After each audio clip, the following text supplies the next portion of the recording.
We landed at Deadmans Cay Airport and the car was waiting and the keys were handed over. It was actually a very odd experience. No paperwork, no computers, no extra insurance. We rented this car. As you can see, everything is backwards. It was very weird to drive. It was kind of scary, actually.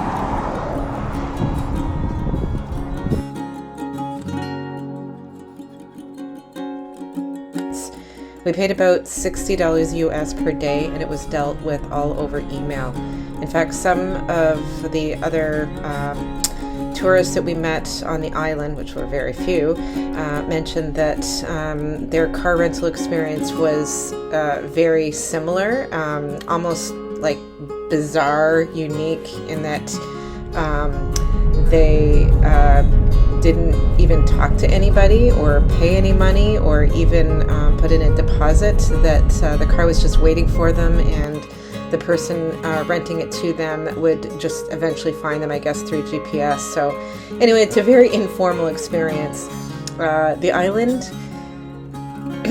island itself is a very long and narrow island, so it only has one main road that goes north and south, sort of, and it's full of potholes. That's the biggest problem that we noticed. People do tend to also drive very fast, so although it isn't very busy, sometimes it's, you may not see a car for 15-20 minutes. There is also no streetlights, no stoplights on the island. There are streetlights. There's only a couple stop signs that we saw. We also noticed that there were very few drivers at night, which is very understandable. We were told by a local that unfortunately drinking and driving is fairly prevalent here, and sometimes foreigners also can get very forgetful and drive on the incorrect side. So it's very important to just be a defensive driver at all times. We found that the roads on the south side were better than those on the north side, less potholes, but it's just important to be constantly looking out for those. We did see several cars sitting on, along, both south and north of the island with flat tires or for whatever would be the problem. Most of the roads leading to the Caribbean side from the main road were also covered. We're often covered in sand and rocks, and we're generally flat. The worst thing that could probably happen is maybe just spinning out, or possibly you get a flat tire, because those roads weren't too bad. For the most part, I would say it's not that difficult to drive as long as you take it slow and you have a passenger, if you can, watching for the large rocks. There isn't a ton of steep hills, which is what we experienced in Costa Rica. I have a video on that, and that was a little nerve-wracking because of the hills and also the potholes. Although on Costa Rica they do drive on the right side, so it was a little more familiar. But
like the rev, I'd be a little cautious on this road, because your tires would spin.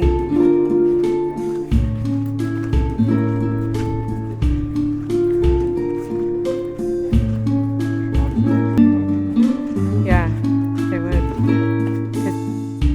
Either way, it is still worth it, in my opinion. Get a car, go explore the island from tip to tip. It's how you'll find some of the most incredible hidden and secluded places, and will hopefully have no regrets. Just make sure the car you're renting does have all the tools you need in case of a flat.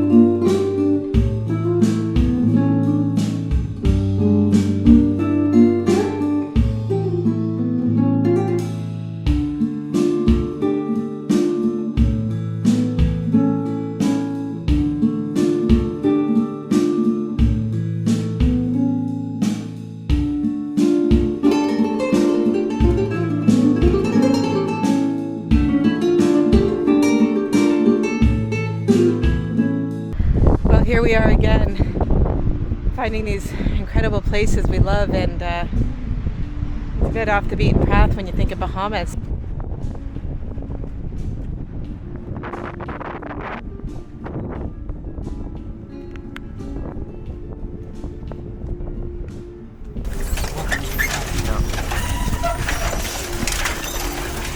If you made it to the end, then please give me a quick like, and feel free to ask or any questions about it, or even if you want to send me a comment on your experiences driving here. If they were different. These were just simply my observations and experiences. I forget you have this thing, this mirror. In this case, the car gave us a little bit more depth and breadth of this experience. My way would have been better. Whoa, jeez. Louise.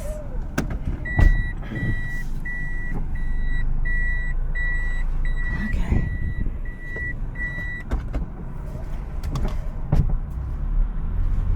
Alright, remember this is pretty rough here, so take it easy.